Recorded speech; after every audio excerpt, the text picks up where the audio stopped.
యోగాతో బరువు తగ్గడం సులభం కేవలం 21 రోజుల్లో.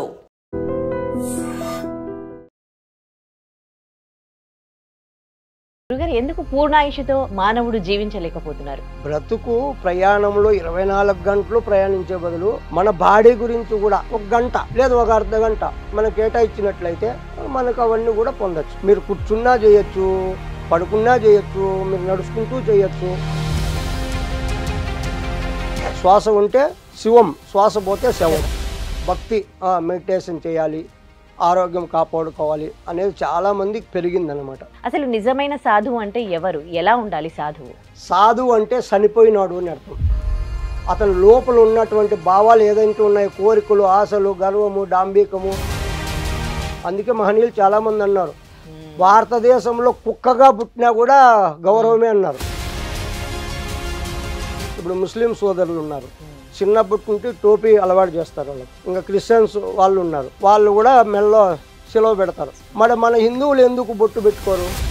సృష్టికి పూర్వము, సృష్టిలోన, సృష్టి తర్వాత కూడా సనాతన ధర్మం ఉంటుంది. మన అలాంటి ధర్మం మనకు ఉన్నప్పుడు మన బొట్టును పెట్టుకొని మనం ఎందుకు ప్రజల్లోకి వెళ్ళలేకున్నాము?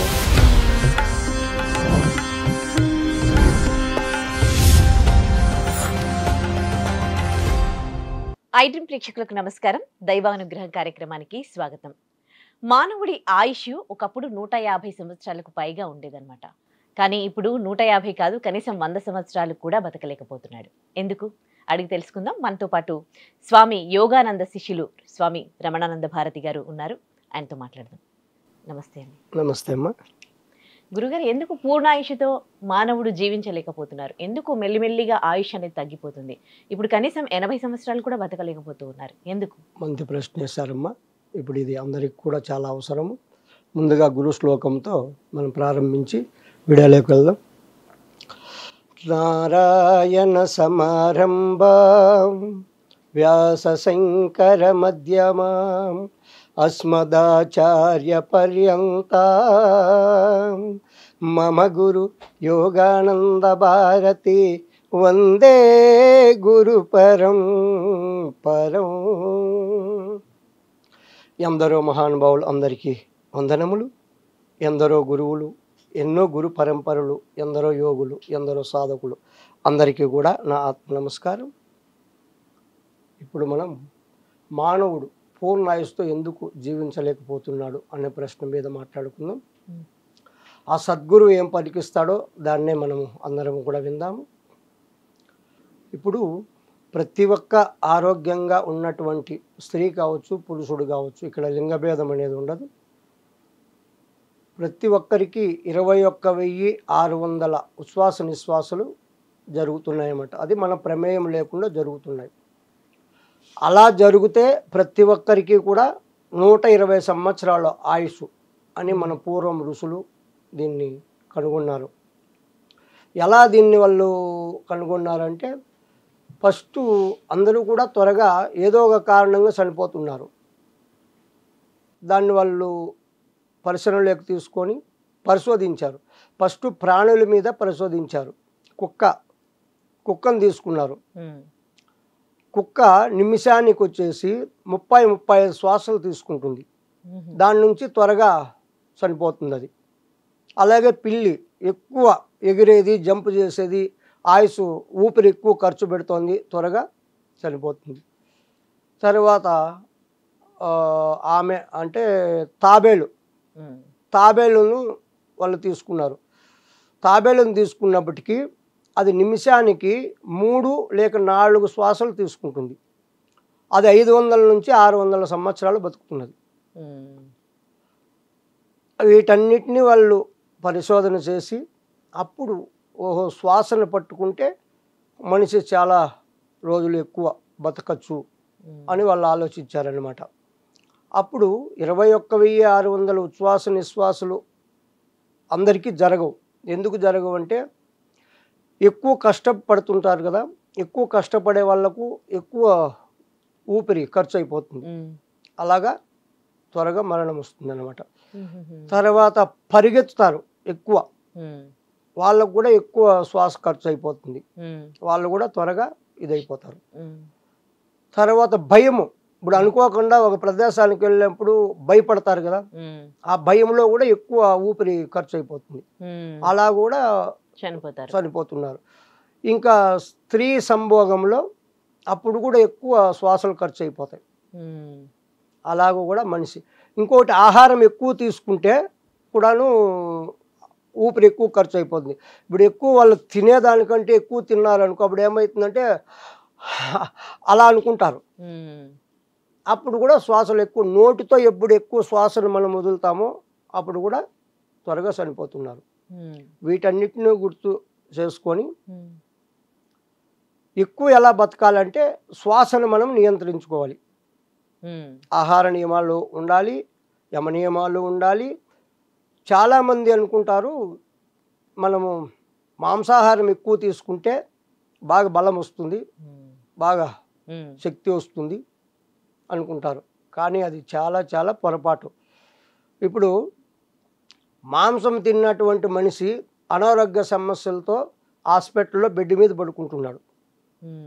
అదే శాకాహారం ఆకులు ఇలాంటివి తినే మేకలు, ఈ గొర్రెలు ఇలా ఉన్నాయి కదా, బక్కగా ఉన్నా కూడా కొండలో హాయిగా ఎక్కుతున్నాయి ఆకులు తిని. మరి ఆకులు తినే అవి ఆరోగ్యంగా ఉన్నాయి, మాంసం తిని మనము బెడ్ మీద పడుకుంటున్నాం.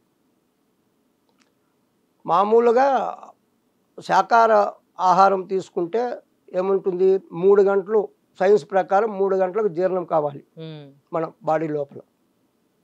అదే మాంసాహారం తీసుకుంటే 25 ఒక రోజు అంటే 24 నిమిషాలు దాటి కూడా పొట్టలోనే ఉంటుందంట, అది జీర్ణం కాదు.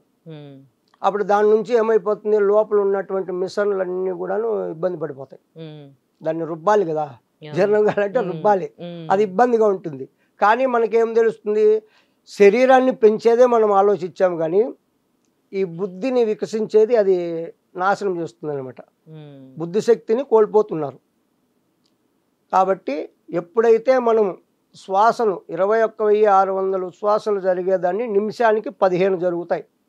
ఆ 15 కంటే తక్కువ చేసుకోవాలి మనం. 15 శ్వాసల కంటే ఎవరైతే తగ్గించుకొని వాళ్ళు ఆ ప్రాణాయామం ద్వారా ఆహార నియమాలు పాటిస్తూ వాళ్ళు ఎవరైతే చేయగలుగుతారో వాళ్లకు ఎన్ని సంవత్సరాలే బతకచ్చు అని మన ఋషులు పూర్వమే నిరూపించారు. చాలా కాలం కూడా బతికారు కూడా వాళ్ళు. అంటే ఇప్పుడు ప్రాణాయామం నేర్చుకొని మనం కౌంట్ చేసుకుంటూ 15 టైమ్స్ అట్లా ప్రాక్టీస్ చేయాలంటారా? ఇప్పుడు నిమిషానికి 15 అన్నాం, 21,600 ఉచ్ఛ్వాస నిశ్వాసాలు 24 గంటలు అంటే నిమిషానికి 15 అంటే గంటకి ఎన్నాయా? 15 × 6 60 90 900. అలా అందరికీ జరగడం లేదు. అందుకే మనుషులు త్వరగా ఊపిరి ఎక్కువ ఖర్చు, మనం దినానికి ఎంత ఖర్చు పెట్టాలో అంతకంటే ఎక్కువ ఖర్చు పెడుతున్నాం. కాబట్టి అలా కూడా జనాలు ఆరోగ్యం కోల్పోతున్నారు, ఆయుష్ కూడా నశించిపోతుంది. ఇప్పుడు మనం ఈ ప్రాణాయామం ద్వారా ఇప్పుడు మనము శ్వాసను తీసుకొని ఆఫ్ చేస్తాం. 30 సెకండ్ ఆఫ్ చేసామనుకో, ఇప్పుడు ఒక్కసారి తీసుకుంటాము, 30 సెకండ్ హోల్డ్ చేసి మనము అలాగా సాధన చేస్తాం. అప్పుడు ఒకటే ఖర్చు అవుతుంది. అప్పుడు నిమిషానికి ఎన్ని అయితే 2 శ్వాసలే ఖర్చు అవుతాయి. అప్పుడు ఎన్ని మిగులుతాయి మనకు? 13 అంటే 13 శ్వాసలు మిగులుతాయి. మామూలుగా అయితే 15 ఖర్చు అవుతాయి. ఇప్పుడు మనం ఈ టెక్నిక్ లో ఉన్నప్పుడు మనకు 2 కదా ఖర్చు అవుతుంది, అప్పుడు మనకు స్టోర్ అవుతుంది కదా. అలా మనం ఎంత చేసుకోగలిగితే అంత మనకు స్టోర్ అవుతాయి, అప్పుడు ఆయుష్ వృద్ధి చెందుతుంది. దీంట్లో ఇంకొక విషయం, మనం ఎందుకు శ్వాసను కుంభకము అంటారు, దాన్ని తీసుకునేది పూరకము, ఆఫ్ చేసేది కుంభకము, వదిలేది రేసకం. కుంభకంలో మనం ఎంతసేపు ఉంటాం అంతసేపు ఏమవుతుందంటే ఆ శ్వాస అనేది లోపల శరీరానికి ఎక్కడెక్కడ మలినం ఉంటుందో, ఎక్కడెక్కడ బ్లాకేజ్ ఉంటుందో అదంతా కూడా శుద్ధి చేస్తుంది. శుద్ధీకరణ చేసినప్పుడు మన బాడీకి కొన్ని వేల సెల్స్ అంటారు కదా, జీవకణాలు ఉత్పత్తి అవుతూ చనిపోతూ ఉంటాయి. అవన్నీ కూడా మనం ఈ కుంభకం అనేది ఎప్పుడైతే మనం కుంభక సాధన చేస్తామో ఆ చనిపోయేటివి కూడా మళ్ళీ ఉత్తేజపడతాయి. ఉత్తేజపడినప్పుడు ఏమవుతుంది, అనారోగ్య సమస్యలు తగ్గుతాయి, ఆరోగ్యం బాగుంటుంది, ఆయుష్ కూడా వృద్ధి చెంది. ఎందుకంటే మనం ఖర్చు చేసే తగ్గిస్తున్నాం కదా. ఇప్పుడు సహజంగా జరిగే శ్వాసను మనము ఆపుతున్నాం, ఆపినప్పుడు ఏమవుతుంది, మనకు ఆయుష్ పెరుగుతుంది, ఆయుష్తో పాటు ఆరోగ్యం కూడా బాగుంటుందన్నమాట. అలాంటి వాళ్ళకు ఇప్పుడు శరీర ధర్మము, శరీరము కర్మఫలంతో వస్తుందమ్మా. శరీరం నుంచి రోగాలు వస్తాయి, సంసారం నుంచి దుఃఖాలు వస్తాయి. కానీ మామూలు మనుషులకు రోగాలు ఎలా వస్తాయంటే భార్యలాగా వస్తాయి, సాధన చేసే వాళ్ళకు బంధువుల్లాగా వస్తాయి రోగాలు. అర్థమవుతుందా? మామూలు మనుషులకు ఎప్పుడు పక్కకే ఉంటాయి రోగాలు, బంధువుల్లో వీళ్ళకి వచ్చిపోతూ ఉంటారు అప్పుడప్పుడు. మామూలు మనుషులు భార్యలాగంటే ఒక పెట్టుకుంటే వదలరు, ఇంకెప్పటికీ అలాగొస్తాయి. ఈ టెక్నిక్, ఈ ప్రాణాయామం, ఈ ఆహార నియమాలు పాటించేస్తే బంధువుల్లాగా వస్తాయి. బంధువులు ఎన్నాళ్ళు ఉంటారు, ఒక రోజు 2 రోజులు ఉంటే వెళ్ళిపోతారు, ఇబ్బంది పెట్టదు. అలా చేస్తూ పూర్వం ఋషులందరూ కూడా ఆ టెక్నిక్ చేసి వాళ్ళు కొన్నేళ్ళు కాదు చాలా ఏళ్ళు బతకగలిగారు. అంటే అప్పుడు జీవనశైలి వేరే ఉంటుండే కదా, అప్పుడు చేసే పనులు వేరు, వాళ్ళు తినే ఫుడ్ వేరు. కానీ ఇప్పుడు పొద్దున్న లేస్తే ఉరుకులు పరుగుల జీవితాలు, ఇప్పుడు వాళ్ళు చేసే పనులు, ఇప్పుడు నేను మీతో ఏ పని చేసామనేది కాదమ్మా ముఖ్యము, మన శ్వాసను నియంత్రించుకునేది మనకు తెలిసిందా లేదా. కరెక్టే.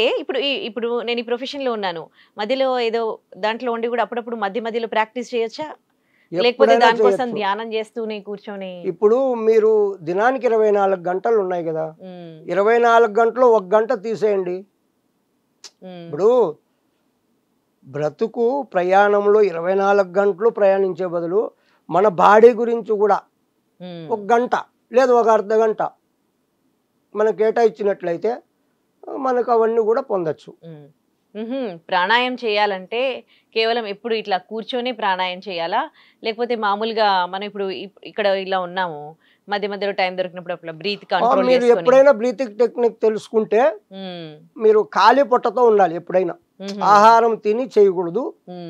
ఆహారం తిన్న తర్వాత 3 గంటలు రిలీజ్ రెస్ట్ ఇవ్వాలి బాడీకి, తర్వాత చేయాలి.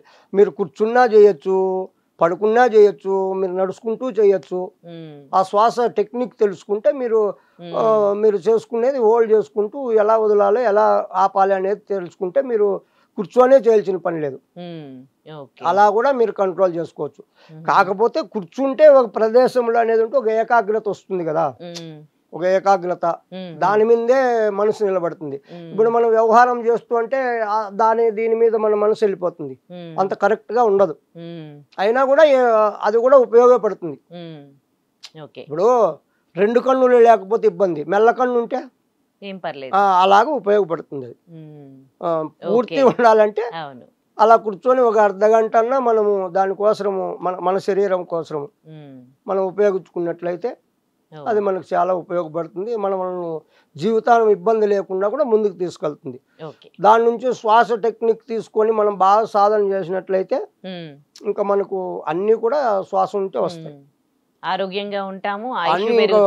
ఇప్పుడు శ్వాస ఉంటే శవం, శ్వాస పోతే శ్వాస ఉంటే శివం, శ్వాస పోతే శవం కదా. మరి మనం ఏది పట్టుకోవాలి, శ్వాసను పట్టుకోవాలి. శ్వాసను పట్టుకుంటే అన్నీ వస్తాయి. శ్వాస విషయం తెలుసుకోకుండా మనము ఏం చేసినా కూడా అంత రిజల్ట్ రాదు. ఊరికే చేస్తున్నాం, అది ఒక భక్తి. అటు ఇటు వెళ్ళి వీళ్ళతో మాట్లాడి కర్మలు తెచ్చుకోకుండా ఏదో ఉన్న చాటు కూర్చొని అది కరెక్ట్గానే కొంచెం వరకు ఉంటుంది. శ్వాసను మనం కంట్రోల్ చేసుకొని మనం చేసినట్లయితే 100% మనకు రిజల్ట్ వస్తుంది. ఇంకా అన్నీ కూడా శ్వాస నుండి మనకు అన్ని ఉపయోగాలు ఉంటాయి. శ్వాసకు మించింది ఇంకా ఏది లేదు. దాన్ని పట్టుకొని మనం ముందుకు వెళ్ళామనుకో మనకి ఇంకా ఈ శ్వాస ఇందులో ఉంది మా రహస్యము. నిమిషానికి 15 జరిగే శ్వాసలను ఎవరైతే తగ్గించుకుంటూ 2, 3, 4, 5 నడిపే శక్తి వాళ్ళకి వచ్చిందనుకో, ఆరోగ్యమే కాదు ఆయుషే కాదు అష్టసిద్ధులు అన్నారు. అలా మహనీయులు చాలా మంది గతంలో అలా చేసే. ఇప్పుడు మనకు రీసెంట్గా చెప్పాలి 200 సంవత్సరాలు అయింటుందేమో, త్రిలింగ స్వామి అని తెలుసు కదా, పేరు వినింటారు. త్రిలింగ స్వామి 280 సంవత్సరాలు బతికాడు ఆయన. 280 సంవత్సరాలు మన తెలుగు అతనే. మన తెలుగుదేశానికి ముందు పేరు ఏదమ్మా? మన తెలుగుదేశానికి ముందు పేరు ఏది? త్రిలింగ దేశం. త్రిలింగ దేశమా? అదే పేరే ఆయనకు పెట్టారు. ఆయన మంచి మహాయోగి. 280 సంవత్సరాలు బతికాడు. అతను బట్టలు లేకుండా తిరిగేవాడంట. పేపర్లో చూసినట్టు బట్టలు లేకుండా తిరిగేవాడు. అప్పుడు జనాలకు ఇబ్బంది అయిపోయి అతన్ని పోలీస్ స్టేషన్లో పెట్టారు. పోలీస్ స్టేషన్లో పెట్టి లాక్ వేసింటే లాక్ వేసినట్లు ఉందంట, మళ్ళీ పైన ఉన్నాడంట. మరి అంత శక్తులు ఉన్నాయి. మన పూర్వం రుజులు, మన సనాతన ధర్మం చాలా గొప్పదమ్మా. ఇప్పుడు తెలియదు, కానీ ఎందుకు తెలియదు అంటే ఈ బ్రతుకు బండిలో ప్రయాణంలో చేస్తూ ఇవన్నీ ఆలోచించేంత టైం కూడా లేదు. మన సనాతన ధర్మం ఋషులు ఇచ్చినటువంటి సంపద, ఆ శక్తి చాలా అమోఘం, అద్భుతం. అలా బతకగలిగారు వాళ్ళు. ఇప్పుడు మళ్ళీ తెలుసుకుంటున్నారులే, ఇప్పుడు ప్రాక్టీస్ ఈ చేస్తున్నారు. కరోనా, ఆ తల్లి చెప్పాలంటే కరోనా చాలా మంచిగానే వచ్చింది. ఆ కరోనా వచ్చినప్పుడు భయం, ప్రాణభీతి. ఇప్పుడు భక్తి కావాలని కాదు, త్వరగా చనిపోకూడదు, ఏదో ఈ మెడిటేషన్లు చేస్తే ఏదో కొన్నాళ్ళు బతుకుతామంట అని వాళ్ళు దీంట్లో ఎలాగైనా ఏమి ఆ కరోనా వచ్చి మంచిగా చేసింది. జనాలను భక్తి జ్ఞానానికి పెంచింది. అంతకుముందు ₹1 ఖర్చు పెట్టే వాళ్ళు ఇచ్చేవాళ్ళు కాదు. చాలామంది అన్యాయంగా కుక్కల కంటే హీనంగా చనిపోయారు కదా అప్పుడు. అదంతా గుర్తు పెట్టుకొని ఇప్పుడు ఇది శాశ్వతం కాదు, ఇప్పుడు ఏదో ₹10 దానం చేసి కూడా వస్తున్నారు ఆ కరోనా నుంచి. నిజంగా అంత భయపెట్టింది కరోనా. అప్పటి నుంచి జీవన విధానం కూడా కొంచెం మారింది. మన కల్చర్ ని ఫాలో అవుతున్నారు. మన పద్ధతులు, తినే ఫుడ్ కూడా అన్ని కూడా ఇప్పుడు అలవాటు చేసుకున్నారు. ఇప్పుడు భక్తి అనేది కూడా చాలా మందికి భక్తి, మెడిటేషన్ చేయాలి, ఆరోగ్యం కాపాడుకోవాలి అనేది చాలా మందికి ఇప్పుడు పెరిగింది అన్నమాట. పెరిగింది కానీ కరెక్ట్ దారి అనేది తెలుసుకోలేకున్నారు. అంటే మోసాలు కూడా పెరిగిపోయాయి కదా. సో మోసాలు అనేసరికి కూడా చెప్తాను నేను.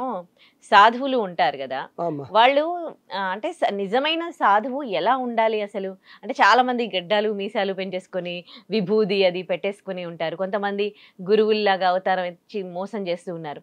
అందుకని నమ్మకం అనేది పోతూ ఉంది, అందరూ మోసం అన్నట్టుగా కొంతమంది మాట్లాడుతూ ఉంటారు.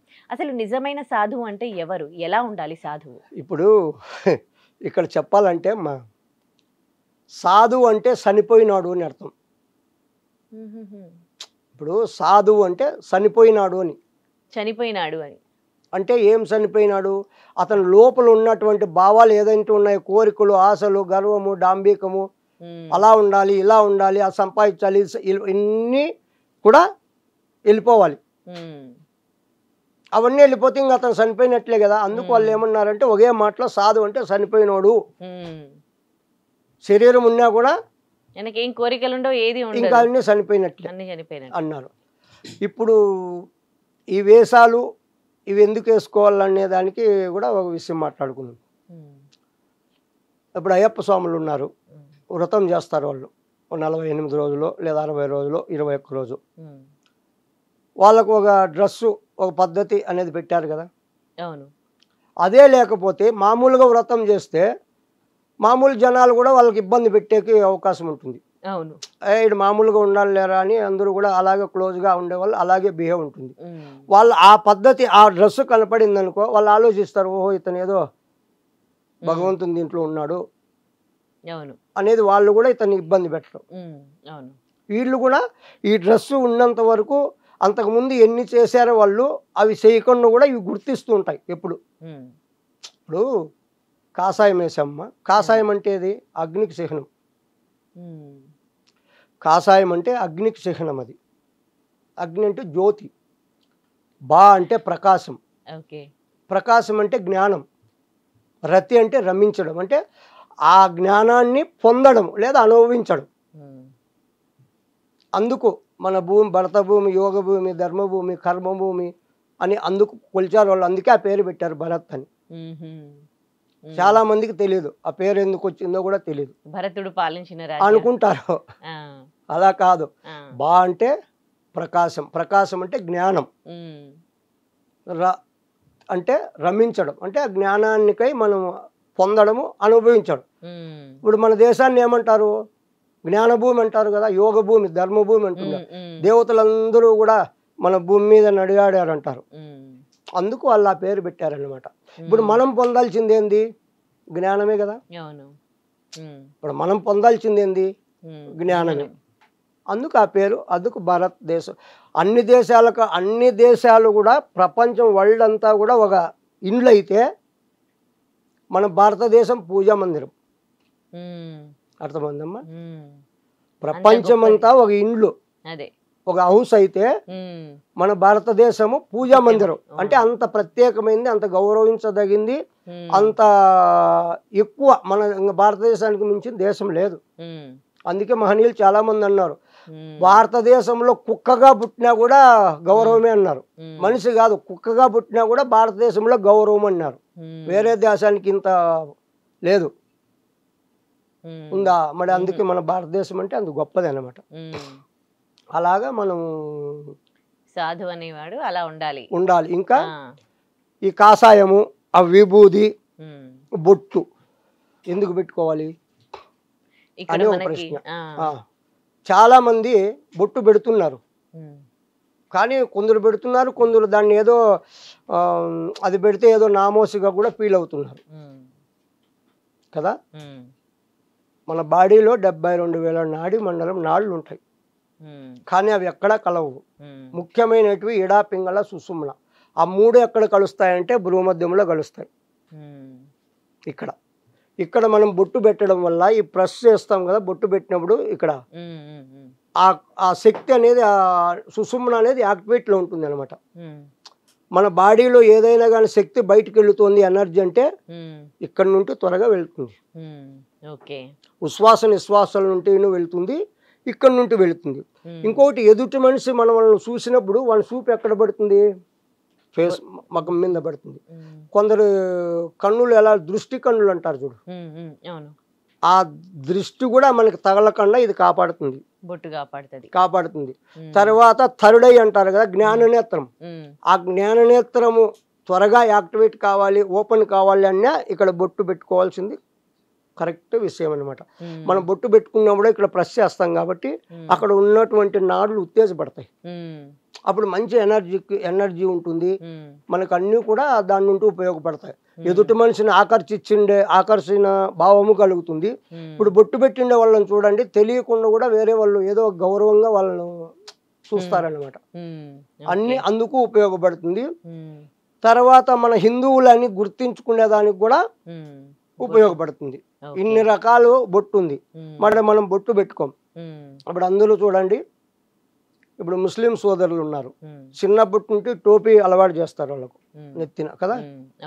ఇంకా క్రిస్టియన్స్ వాళ్ళు ఉన్నారు, వాళ్ళు కూడా మెల్లో సెలవ పెడతారు. మరి మన హిందువులు ఎందుకు బొట్టు పెట్టుకోరు? ఇప్పుడు వాళ్ళది, మంది సనాతన ధర్మం, మంది మతం కాదు, మంది సనాతన ధర్మం. సనాతనం అంటే ఏమి? శాశ్వతమైంది, ఇప్పుడు ఉండి రేపు లేకుండా పోయేది కాదు, ఎప్పటికీ ఉండేది. సృష్టికి పూర్వము, సృష్టిలోన, సృష్టి తర్వాత కూడా సనాతన ధర్మం ఉంటుంది. మన అలాంటి ధర్మం మనకు ఉన్నప్పుడు మన బొట్టును పెట్టుకొని మనం ఎందుకు ప్రజల్లోకి వెళ్ళలేకున్నాము? ప్రతి ఒక్క హిందువు తప్పనిసరిగా బొట్టు ధరించాలి. ఆ బొట్టు నుంచి ఎన్ని ఉపయోగాలు ఉన్నాయో ఇప్పుడు మీకు అర్థమైంది. కాబట్టి ఇంకా ప్రతిరోజు కుంకుమ కానీ, చందనం కానీ, విభూది కానీ, తిలకం కానీ ఏదైనా మనము పొద్దున్నే స్నానం చేసిన తర్వాత బయటికి వెళ్ళాలి అన్నప్పుడు అలా ధరించి వెళితే మనం వెళ్ళే పనులు కూడా అన్నీ కూడా విజయవంతంగా నెరవేరుతాయి. మనకి ఎలాంటి ఆ దృష్టి దోషం అనేది తగలదు. ప్రతి ఒక్కరు కూడా మనల్ని గౌరవించే విధానం కూడా మార్పు వస్తుంది, గౌరవిస్తారు కూడా. ఆ లక్షణం అలా కనపడుతుంది. లక్ష్మీకి చిహ్నం బొట్టు. అన్ని రకాలు మనకు ఉపయోగపడతాయి కాబట్టి అందరూ కూడా బొట్టును ధరించండి. ఏ ఫీల్ కావద్దండి. బొట్టు పెట్టుకుంటే మీకు అన్ని ఉపయోగాలే ఉంటాయి, కానీ అపయోగం అయితే కుదరదు. ఆరోగ్యంతో పాటు అన్నీ బాగుపడతాయి. ఇంకో ప్రశ్న గురువు గారు, ధ్యానం చేస్తాం కదా, ఇది కూడా అప్పట్లో మన వాళ్ళందరూ చేసేవాళ్ళు, ఇప్పుడు చేయట్లేదు. కానీ ధ్యానం అంటే కళ్ళు మూసుకొని ఇట్లా కూర్చుంటే అది ధ్యానం అయిపోద్దా? అసలు ధ్యానం ఎట్లా చేయాలి? ఇప్పుడు చాలా మంది ఈ ప్రశ్నలే అడుగుతున్నారు. మేము 8 గంటలు కూర్చుంటాం, 10 గంటలు కూర్చుంటాము అని. అప్పుడు మీరు ఎలా కూర్చుంటున్నారు అంటే, కన్నులు మూసుకొని కూర్చొనేస్తే ధ్యానం అయిపోతుందా? కాదు. మీరేం చేస్తున్నారు? శరీరము బయట తిరిగేదాన్ని కూర్చోబెడుతున్నారు అంతే. లోపల తిరిగేటివి తిరుగుతూనే ఉంటాయి, ఆలోచనలు వస్తూనే ఉంటాయి ధ్యానం చేస్తూ ఉంటే.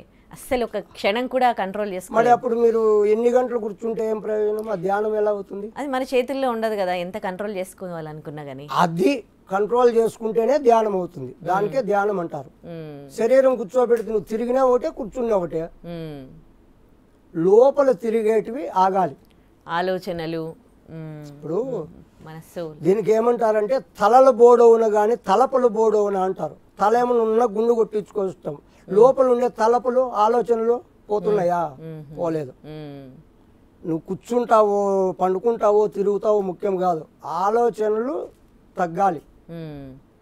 అది ఉంటేనే ధ్యానం అవుతుంది. అది లేనిది నువ్వు ఎన్ని గంటలు కూర్చున్నా కూడా. ఇంకోటి, మనం మాట్లాడుతూ ఉంటే ఆలోచనలు అంతగా రావు. ఒక్కసారి కళ్ళు మూసుకొని కూర్చోమడే, చిన్నప్పుట్టుంటే ఉండేటివి, ఎవరైనా నిన్ను తిట్టిండేటివి, వాళ్ళని నువ్వు తిట్టిండేటివి, చేసిండే అప్పులు, ఇంకోటి అన్నీ మంచిగా వస్తాయి. వస్తాయి లేదా? అవును, అన్ని గుర్తొస్తూ ఉంటాయి. మరి ధ్యానం ఎలా జరుగుతుంది? ధ్యానం ఎలా జరుగుతుంది? అక్కడ ధ్యానం ఎలా అవుతుంది? కూర్చోబెట్టావు, శరీరం తిరిగేదాన్ని కూర్చోబెట్టావు అంతే. మరి ఎలా అవి ఆలోచనలు అవన్నీ ఆలోచనలు ఎప్పుడైతే తగ్గుతాయో అప్పుడు ధ్యానం నీకు వస్తుంది. అది అసలు ఎవరికి సాధ్యం కావట్లేదు, చాలా కష్టం అవి చేయాలంటే. అప్పుడు అందుకే అమ్మా మనోళ్ళు పూర్వం అన్ని ఆలోచించారు. దానికే అన్నిటికీ మూలం ప్రాణాయామం టెక్నిక్ పెట్టారు. ఇప్పుడు మనసుకు శ్వాసకు సంబంధం ఉంది. శ్వాస కంటికి కనపడదు, మనసు కంటికి కనపడదు. కానీ శ్వాస స్పర్శ తగులుతుంది. శ్వాస తగులుతుంది కదా, స్పర్శ. దాన్ని పట్టుకుంటే ఆలోచనలు తగ్గుతాయి. మనసు తగ్గితే ఆలోచనలు తగ్గుతాయి. అందుకే శ్వాస వేగాన్ని, శ్వాస పొగురును తగ్గిస్తే ఆలోచనలు తగ్గుతాయి అని వాళ్ళు ప్రాణాయామం నుండి. ఇప్పుడు ప్రాణాయామం చేసి మనం ధ్యానంలో కూర్చున్నామనుకో, ఆలోచనలు తగ్గుతాయి, ఆ స్థితి వస్తుంది. అలాగే నువ్వు కంటిన్యూగా చేస్తూ ఉంటే లాస్ట్కు ఆలోచన లేని స్థితికి అప్పుడు ధ్యానం కుదురుతుంది. అంటే రెగ్యులర్ గా చేస్తూ ఉండాలి, చేయాలి కదా. ఆలోచనలు పోతాయి. కంపల్సరీ చేస్తే ప్రాణాయామం నేర్చుకుని. ఇప్పుడు ప్రాణాయామం లేకపోతే సుషుమ్న యాక్టివేట్ కాదు. మెయిన్ ఆహార నియమాలు పాటించాలి. ఆహార నియమాల నుండి ప్రాణాయామం చేస్తే ప్రాణాయామం నుండి సుషుమ్న యాక్టివేట్ అవుతుంది. సుషుమ్న యాక్టివేట్ అయిన తర్వాత ఆసన సిద్ధి కలగాలి. ఆసన సిద్ధి కలిగితే ధ్యానం కుదురుతుంది. ధ్యానం కుదిరితే జ్ఞానం వస్తుంది. జ్ఞానం వస్తే మోక్షం వస్తుంది. దీనివల్ల ఏదో ఒకటి రాకపోయినా అన్ని నిలిచిపోతాయి. స్టెప్ బై స్టెప్ ఉన్నాయి ఇవి. పతంజలి మార్చు కూడా యమ, నియమ, ఆసన, ప్రాణాయామ, ప్రత్యాహార, ధారణ, ధ్యాన, సమాధి లాస్ట్కి చెప్పాడు. ఇవన్నీ పాటిస్తూనే సమాధి స్థితికి వెళ్తావు. మరి మనము ఇవన్నీ ఏది లేకుండా ఊరికే నేను కళ్ళు మూసుకొని కూర్చేసుకుండా ఓ అమ్మ 14 గంటలు కట్టినా 24 గంటలు కూర్చుండంటే ఊరికే శరీరం కూర్చుంది అంతే. లోపలికి కూర్చోవాలి. నువ్వు కూర్చుంటావో కూర్చోవో ఇది కాదు ప్రశ్న, లోపలి ఆగాలి. లోపల ఆలోచనలు ఉన్నాయి కదా, వాటిని మనం కంట్రోల్ చేయగలగాలి. కుక్క వంటి మనసు కూర్చుండనివ్వదు, తిక్కబట్టినట్లు తిప్పుచుండు, కుక్కను చంపితే సక్కని మనసురా అన్నాడు. మనసే అన్నిటికీ మూలం. మనసు అన్నిటికీ మూలం మనసే. నువ్వు జ్ఞానం భగవంతుడు కావాలన్నా మనసే, అదో పతనానికి మురిక్కాలలోకి వెళ్ళాలన్నా మనసే. మనసుకు మించింది ఏదీ లేదు. మనసు నిలబెడితే అతను ఇంకా యోగి. మెయిన్ మనసు. ఆ మనసు ఎలా నిలబడుతుంది? మనం తినే ఆహారాలు బట్టి, మనం ఏ ఆహారం తింటామో దాని భావనలు మనకు వస్తాయి. ఇప్పుడు మాంసాహారం ఎక్కువ తీసుకుంటే అది ఏమన్నారు? రజోగుణం అన్నారు. దానికి సంబంధించి సత్వగుణము, రజోగుణము, తమోగుణం 3 గుణాలు. ఈ 3 గుణాలు వదలాలి మనిషి. ఇప్పుడు మీకు ఇంకా ఉదాహరణకు చెప్పాలంటే, ఇప్పుడు రావణ బ్రహ్మ, విభీషణుడు 6 నెలలు తిండ్రి 6 నిద్ర అతని పేరు మర్చిపోయాను. వాళ్ళు ముగ్గురు కుంభకర్ణుడు, రావణ బ్రహ్మ, విభీషణుడు ముగ్గురు కూడా రాక్షస వంశమే కదా. మరి ముగ్గురు రాక్షసులైనా కూడా విభీషణుడు శ్రీరామునికి ఆప్తమిత్రుడు అయ్యాడు లేదా? మరి వాళ్ళిద్దరు ఎందుకు కాలా? రజోగుణానికి చిహ్నము రావణ బ్రహ్మ. అహం, నేను చక్రవర్తిని, నాకు అన్నీ తెలుసు, నన్ను మించినోడు ఎవడు లేడు అనే భావన ఆ ఆహారంలో వస్తుంది మాంసాహారం తింటే. ఇంకా సద్ది బద్ది ఎలా పడితే ఏమన్నా కడుపు నిండాలి అని తింటే అతను లాగుంటాడు. 6 నెలలు నిద్ర 6 నెలలు తిండి, కుంభకర్ణుడు. ఏం ప్రయోజనం లేదు. ఈ సత్వగుణము సాత్విక ఆహారము మంచి భక్తి భావన ఉండే అతను విభీషణుడు అయ్యాడు. అతనికి శత్రువులైనా కూడా అతన్ని ఆదరించాడు శ్రీరామచంద్రమూర్తి. అలా గుణాలు ఉంటాయి. మనం తినే ఆహారం బట్టి కూడా మనలో మార్పులు వస్తాయి, అనారోగ్య సమస్యలు వస్తాయి, ఆయుష్ కూడా కోల్పోతాం. రైట్, అలా ఉంటుంది. అందుకే ప్రాణాయామము ఫస్ట్ ఆహార నియమాలు పాటిస్తూ ప్రాణాయామం డైలీ ప్రాణాయామం సాధన చేసిన వాళ్ళకు ఆయుష్ పెరుగుతుంది, అనారోగ్య సమస్యలు ఉండవు, అన్నీ కూడా వస్తాయి. శరీరానికి ఎప్పుడూ రేచక పూరక కుంభకం అంటే తీసుకునే శ్వాసను పూరకం అంటారు, ఆపు చేసేది కుంభకం అంటారు, వదిలేది రేచకం అంటారు. ఇది నిత్యము ప్రాక్టీస్ చేసే వాళ్లకు శరీరం నుంచి ముసలితనం వస్తుంది, కానీ త్వరగా రాదు. ఓకే, అదే వాళ్ళకు సంవత్సరాలు పైబడినా కూడా ముసలితనం అనేది కనిపించకుండా ఉంటుంది అనమాట. ఆ సాధన వల్ల ముసలితనం వస్తుంది, రాకుండా సృష్టి ధర్మం అది. వస్తుంది. ఎప్పుడు చిన్న పిల్లోనిలాగా ఉంటాడా ఉండడా, అలా పాటించే వాళ్ళకు యవనంగా కనిపిస్తాడనమాట కొన్ని నాళ్ళ వరకు, త్వరగా ముసలోడు కాకుండా. గురుగారు, యోగ సాధన చేయాలంటే గుండె ఎన్నిసార్లు కొట్టుకోవాలి? ఇప్పుడు అందరికీ కూడా ఆరోగ్యంగా ఉన్నటువంటి వాళ్ళు ఎలా గుర్తించాలంటే నిమిషానికి 60 నుంచి 72 లేదా 100 వరకు హార్ట్ పనిచేస్తే అప్పుడు వాళ్ళు కరెక్ట్గా ఆరోగ్యంగా ఉంటారనమాట. 100 దాటిందనుకో అక్కడ ప్రాబ్లం ఉంటుంది. అప్పుడు డాక్టర్ దగ్గరికి వెళ్ళి వాళ్ళు సంప్రదించాలి. అలా కాకుండా 40 లోపల కొట్టుకుందనుకో వాళ్ళకు కూడా కరెక్ట్గా కాదు, వాళ్ళకు కూడా అనారోగ్యం నుంచి ఏదో ప్రాబ్లం ఉంటుంది గుండె నుంచి. అవన్నీ కూడా గుర్తించుకొని వాళ్ళు మనము మినిమంగా 60 నుంచి 100 లోపల ఉంటే సహజంగా ఆరోగ్యంగా బాగా గుండె ఇబ్బంది లేకుండా హార్ట్ అటాక్ ఇలాంటివి రాకుండా ఉంటారు. ఇంకొక విషయము, చాలామంది హఠయోగం అంటే ఏదో శ్వాసను బిగిచ్చేసేస్తే హఠయోగం అని అంటున్నారు. అది కరెక్ట్ కాదు.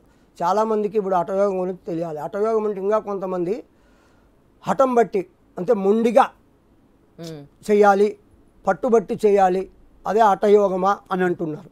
అది కూడా కరెక్ట్ కాదు. హఠయోగం అంటే హట్ అంటే పైన, యోగం అంటే కలియక. అర్థమైందమ్మా? ఇప్పుడు హట్ అంటే పైన అంటే ఇక్కడ పరమాత్మ ఉన్నాడు, జీవాత్మ కింద ఉన్నాడు అజ్ఞాన స్థితిలో. దీన్ని తీసుకెళ్ళి జీవాత్మని తీసుకెళ్ళి పరమాత్మలో కలపాలి. హట్ యోగం. హట్ అంటే పైన, యోగం అంటే కలియిక. వాళ్ళిద్దరినీ కలపాలి. ఇక్కడ జీవాత్మ వేరు కాదు, పరమాత్మ వేరు కాదు.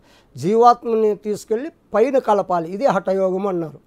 దాన్ని తెలియక హఠం బట్టి ఏదో మొండిగా సాధించాలి, ఊపిరి బిగబట్టేస్తే హఠమా, హఠయోగమే కదా అంటున్నారు. అది కరెక్ట్ కాదు. హఠయోగం అంటే నిర్వచనం ఇది. కింద ఉన్నటువంటి జీవుణ్ణి పైకి తీసుకెళ్ళాలి, అది కలియిక చేయాలి, కలపాలి. దీన్ని హఠయోగం అన్నారు. ఇది విషయం. Okay, right. మరి గుండె పనితనం బాగా ఉండాలి అని అంటే దానికి కూడా ఈ ప్రాణాయామం. ఇప్పుడు ప్రతి ఒక్కదానికి ప్రాణాయామం అమ్మా.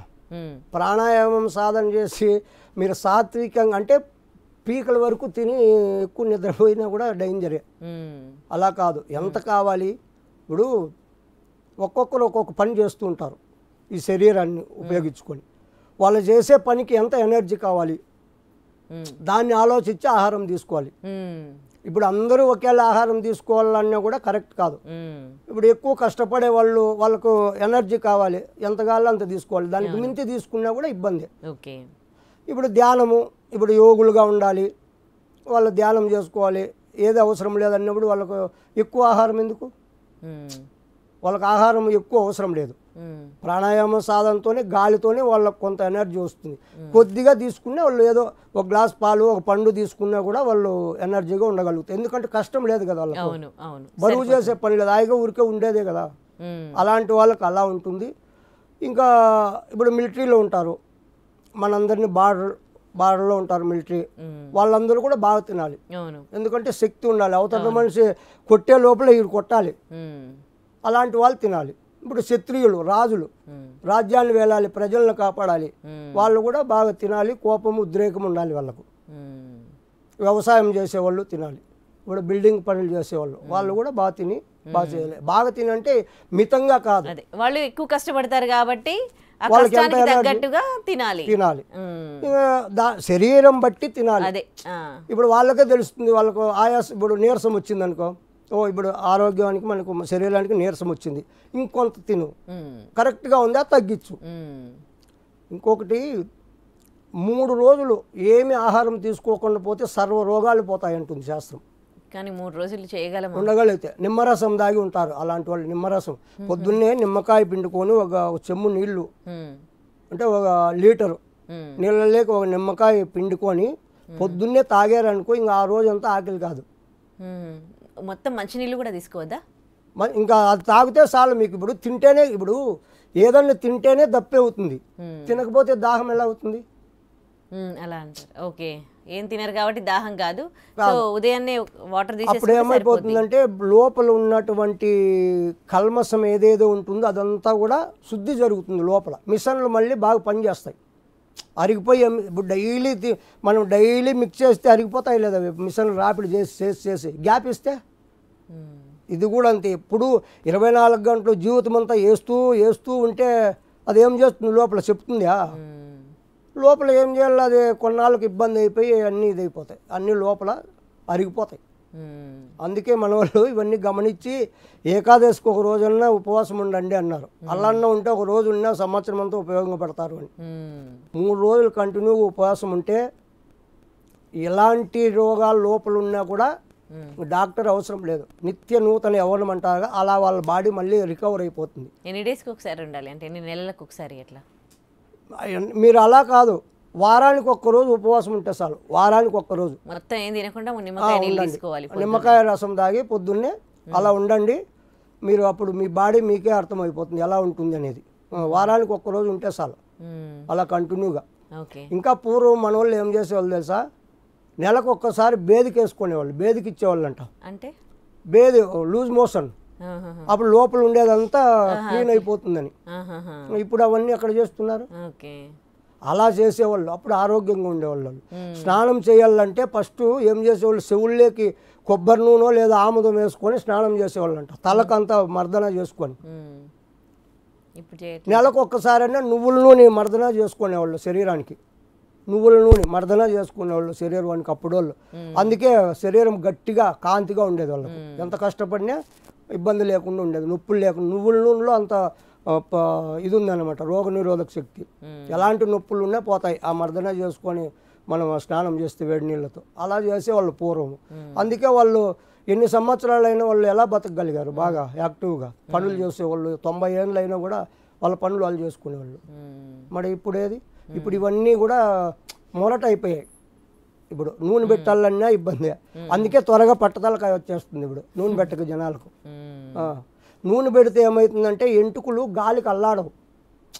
గాలికి ఎప్పుడైతే అల్లాడతాయో అప్పుడు ఈ కుదులు లూజ్ అయ్యి ఎంటుకలు ఊడిపోతాయి. అది తెలియలా. ఇప్పుడు ఫ్యాషన్గా షాంపూలు వేస్తే నిగనిగలాడతాయి, అది ఒక స్టైల్గా అనుకొని ఉన్నారు అంతే. నూనె పెడితే అసహ్యం కదా, ముద్ద అవుతుంది. ఆ నూనె పెట్టడం వల్ల మన జుట్టు ఎప్పటికీ కూడా ఊడిపోదు. అలా ఉన్నది అప్పుడు. అప్పుడు చిన్నప్పుడు అంటే పళ్ళుల్లో ఇవన్నీ చేసేవాళ్ళు బాగా. ఇప్పుడు ఫ్యాషన్, ఇప్పుడు షాంపూలు ఏంది స్నానం చేయరు, సీగాకాయ కూడా వేయరు, షాంపూనే కావాలి. సీకాయ అన్న ఇస్తారు అంత మేలు, అదే వేయరు. ఇలా ఉంటుంది. ఇంకా సాధువు, అప్పుడే అడిగారు ఒక ప్రశ్న, సాధువు బొట్టు ఎందుకు పెట్టుకోవాలి, రుద్రాక్షలు ఎందుకు వేయాలి, గడ్డం ఎందుకు పెట్టుకోవాలి, ఇవన్నీ అన్నారు. బాగుంది. ఇప్పుడు చాలామంది ఒక యోగి, ఒక సాధువు ఇలా ఉంటేనే కరెక్ట్ వాళ్ళకు, వాళ్ళ అభిప్రాయం. సాధువు అన్ని తర్వాత ఎర్రబట్టలు వేసుకోవాలి, రుద్రాక్షలు వేసుకోవాలి, గడ్డం ఉండాలి, జుట్టు ఉండాలి, ఇకారంగా ఉండాలి, కరెక్టే. మరి వాళ్ళు అనుకున్నట్లు వీళ్ళు ఉండాలంటే వీళ్ళకు బతకాలి, ఎలా ఉండాలని వీళ్ళ లైఫ్ స్టైల్ వీళ్ళకు వద్దా? సాధువు అయినంత మాత్రాన అన్నీ వదిలేసి ఉండాలని ఎక్కడనుందా? ఇప్పుడు మీరు అనుకున్నట్లు వీళ్ళు మారాలంటే పోనీ వీళ్ళు అనుకున్నట్లు మీరు మారతారా? అంటే మీరే అన్నారుగా సాధువు అంటే కోరిక లేకుండా, కోరికలు లేకుండా శరీరాన్ని ఎలా పడితే అలా చేసుకోమని, రోగాలు వస్తే వాళ్ళు మళ్ళీ ఆసుపత్రికి తీసుకెళ్తారా సాధువులను? ఏమ్మా, ఇప్పుడు శరీరాన్ని కూడా మనము భగవంతుణ్ణి మనం చేరాలంటే ఉపాధి శరీరం. ఆత్మే పరమాత్మ కదా. మరి ఈ ఆత్మ ఎక్కడుంది? శరీరంలో ఉందంటున్నారు. మరి శరీరం కరెక్ట్గా మనం శరీరాన్ని చూసుకోకపోతే భగవంతుని ఎలా చేరతాం? రోగాలు వచ్చిపోతే ఎడబడిపోతాం కదా. మరి దీన్ని కాపాడుకోవాల. దేహమే దేవాలయం, జీవ పరమాత్మ అన్నాడు కదా సనాతన. మరి ఈ దేహాన్ని మనం చూసుకోలేకపోతే నువ్వు భగవంతుని చెందే వరకు ఎలా ఉంటావు? రోగాలతో పడి ఆసుపత్రుల్లో ఉంటావు. ఒకడు కూడా నీ దగ్గర కూర్చుంటాడు అసహ్యంగా. ఇప్పుడు ఒక వారం మనం స్నానం చేయకపోతే పక్కలో కూర్చుంటే వాడు కూర్చొని లేచిపోతాడు. ఒక వారం ఒక రోజు అవునా లేదా? మరి ఎప్పుడు చూసినా ఈ ప్రజలు సాధు అంటే ఇలాగే ఉండాలి, ఎందుకు బాగుమూలుగా ఉండాలి, ఆ పుట్టకోసి పెట్టుకొని ఉండాలి కదా, చెట్టు కింద కూర్చోవాలి కదా అంటే అలాగే ఉందా? వాళ్ళకు స్వేచ్ఛ వద్దా? వాళ్ళు ఎలా ఉండాలి వాళ్ళకి తెలీదా? ఇది కాదు అడగాల్సింది. వాళ్ళ నుంచి సమాజానికి మంచి జరుగుతుందా చెడు జరుగుతుందా దాన్ని బట్టి ఆలోచించాలి ఎవరైనా. ఇప్పుడు సాధువు ఏమో మీరు చెప్పినట్లే ఉంటాడు, మరి సాధువు చెప్పినట్లు మీరు ఉంటారా? మరి ఎందుకు ఉండరు? ఆయన మీరు చెప్పినట్లయితే ఉండాలి, మీరేమో హాయిగా అన్నీ చేసుకొని ఉండాలి. ఇది ఎలా ఉంటుంది? ఇది కరెక్టేనా? మరి కాలమాన పరిస్థితులు బట్టి అన్నీ కూడా మార్పులు ఉన్నాయి. ఇప్పుడు అప్పుడు సమాజంలో పుట్టకోస పెట్టుకొని తిరిగారు, ఇప్పుడు అలా పెట్టుకొని తిరుగు పిచ్చోడు అని చెప్పి ఎతకపోయి దీంట్లో పెడతారు, పిచ్చాసుపత్రిలో పెడతారు లేదా? ఇప్పుడు సమాజం అలా ఉంది. మరి దాన్ని బట్టి మారాలి, ప్రతి ఒక్కరూ మారాలి. కానీ మనం ఏ వేషం వేస్తామో అనేది కాదు ముఖ్యం, ఏం ప్రజలకు ఇస్తున్నాము, మంచి చేస్తున్నామా చెడు చేస్తున్నామా, అదే కదా కావాల్సింది. మరి అలా ఉంటుంది. కాకపోతే వాస్తవంగా అయితే వేషధారణ చేసి మోసాలు చేసే వాళ్ళు కరెక్ట్గా ఉన్నారు, లేదని కాదు, అలాగ ఉన్నారు, ఇలా ఉన్నారు. ఇప్పుడు చాలామంది మహనీయులు కూడా మంచి మంచి బట్టలు వేసుకొని వాళ్ళు ఇది చేసిన వాళ్ళు లేరా? మన దీంట్లో ఉన్నారు, బట్టలు లేకుండా ఉండేవాళ్ళు ఉన్నారు. ఇప్పుడు మనము జనాలలో ఉండేటప్పుడు జనాలకు ఎలా ఉండాలో అలా ఉండాలి. తానొవ్వక ఇతరులను నొప్పించుక తప్పించుకు తిరుగువాడు ధన్యుడు సుమతి అన్నాడు. మనం ఇప్పుడు ప్రపంచంలో ఉన్నాం, అదే మనం అరణ్యం హిమాలయాసు అక్కడ అడవుల్లో ఉంటే వాళ్ళకి బట్టలతో పనిలే, ఎందుకంటే ఎవరు రారు చూడరు, వాళ్ళ కర్మ ఏదో వాళ్ళు ఉంటారు. ఇప్పుడు మనం జనారణ్యంలో ఉన్నాం, ఇది అరణ్యం అంటే జనారణ్యం. ఈ జనారణ్యంలో కూడా జనాలకి ఎలా నచ్చితే అలాగే ఉండాలి, అలా ఉండకపోతే గురువు సరిలేదంటాడు. అవునా కదా? ఇప్పుడు జనరేషన్ బట్టి నేను కూడా గతంలో ఈ గడ్డం అంతా ఇంతవరకు పెంచుకొని ఎర్రబట్టలు వేసుకొని ఉండేవాడిని. అప్పుడు జనాలు భయపడేవారు, ఏదో మంత్రికుడు ఉన్నట్టున్నాడు, అది కాక హిమాలయాల్లో వెళ్ళి వచ్చాడు కదా నాగా సాధువులు అఘోరీల దగ్గర ఏదో మంత్రశక్తులు నేర్చుకొని వచ్చాడు అని జనాలు వచ్చాక భయపడేవారు. వాళ్ళే చెప్పారు, గురువుగారు ఇలా ఉంటే కాదు, మిమ్మల్ని చూసి అంతా భయపడుతున్నారు, ఏదో మాంత్రిక శక్తులు ఉన్నాయని, ఆధ్యాత్మికంగా మిమ్మల్ని అనుకోలేదు, మీరు ఫస్ట్ ట్రెండ్ మార్చండి. ఇప్పుడు జనాలు ఎలా ఉందో ఇప్పుడు అందరూ ఎలా చెప్తున్నారు. ఇప్పుడు పత్రిజీ మాస్టర్ ఆయన ఎంత ఇది చేశాడు, మరి అతను ఏమన్నా అలా బట్టలు ఏమన్నా వేసుకున్నా మామూలుగా ఉన్నాడు కదా. అలా చాలామంది ఇప్పుడు మన హైదరాబాద్లో ఎంతోమంది విద్య చెప్తున్నారు, వాళ్ళందరూ కూడా మామూలుగా జనాలలో ఎలా ఉండాలో అలా ఉండరు. మరి మీరు ఎప్పుడో ఓల్డ్ పాచింతకాయ పచ్చడిలాగా ఉంటే ఎవరు ఆకర్షణ ఉండదు, ఇలా మారాలి అని జనాల కోసమే మారాల్సి వస్తుంది. మరి ఇంక మనం ఏం చేస్తాము, అలా ఉంటే అలా అంటారు, ఇలా వస్తే ఇలా అంటారు, మరి ఎలా చేయాలి? ఇక్కడ మనం ఎలా బట్టలు అనేది కాదమ్మా, మనం ఏం జనాలకు మెసేజ్ ఇస్తున్నాం అది మనం ముఖ్యం, అది ఉంటుంది. అలాగా ఉండాలి, ఇలాగా ఉండాలి, తప్పదు, సందర్భం బట్టి అలా ఉండాలి. జనారణ్యంలో ఉంటే ఇలా ఉండాలి. చాలా ధన్యవాదాలు గురుగారు, చాలా మంచి విషయాలు తెలియజేశారు. హరి ఓం. మమ గురు యోగానంద భారతి పాదపద్మం నమస్కరిస్తూ లోకా సమస్త సుఖినో భవంతు.